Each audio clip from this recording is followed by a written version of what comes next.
CST, une nouvelle qui a attristé l'ensemble du monde du football français tant l'histoire est terrible. À seulement 23 ans, le footballeur Ignatius Ganago vient de vivre un drame familial absolument insoutenable.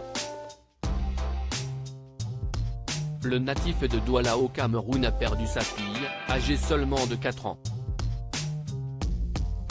D'après les informations sorties dans la presse française, cette dernière serait décédée des suites d'une maladie et le joueur qui évolue actuellement pour le FC Nantes a dû s'envoler pour son pays natal afin de se rendre auprès de sa famille le 14 février dernier. Une épreuve terrible, mais face à laquelle Ignatius Ganago a su trouver la force de revenir assez rapidement puisqu'il était déjà de retour sur les pelouses du championnat samedi 4 mars dernier pour le choc entre son club de Nantes et le Paris Saint-Germain.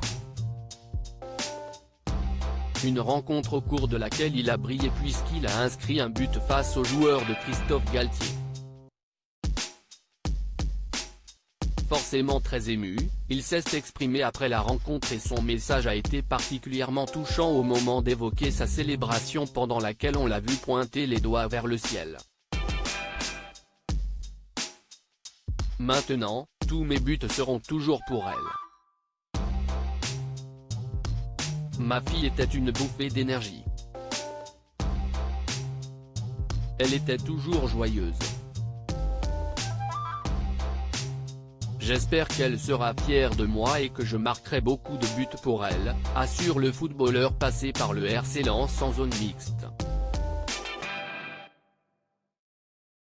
Tous les jours, avant d'aller à l'entraînement, si est compliqué de se lever après la rencontre, Kylian Mbappé a eu un beau geste à l'encontre d'Ignatius Ganago, en lui offrant son maillot, ce qui l'a beaucoup touché. Il m'a donné beaucoup de force. Cela fait plaisir de voir des gens comme ça qui pensent à toi. Je vais continuer à jouer au foot et j'espère que je la rendrai fière, indique-t-il. S'il a repris aussi rapidement le chemin de l'entraînement, CST aussi pour tenter d'alléger la douleur qu'il connaît actuellement. Le foot, CST quelque chose qui te permet de te changer les idées. Tous les jours, avant d'aller à l'entraînement, si est compliqué de se lever. Savoir que la personne que tu aimais le plus au monde n'est plus là. Mais, une fois que je suis à l'entraînement, ça me change un peu. Si j'étais dans un bureau tout seul, ça serait plus difficile. Je penserais à ça tout le temps. Tous les jours, j'ai au moins 2 heures durant lesquelles je ne pense pas à ça, conclut l'attaquant nantais.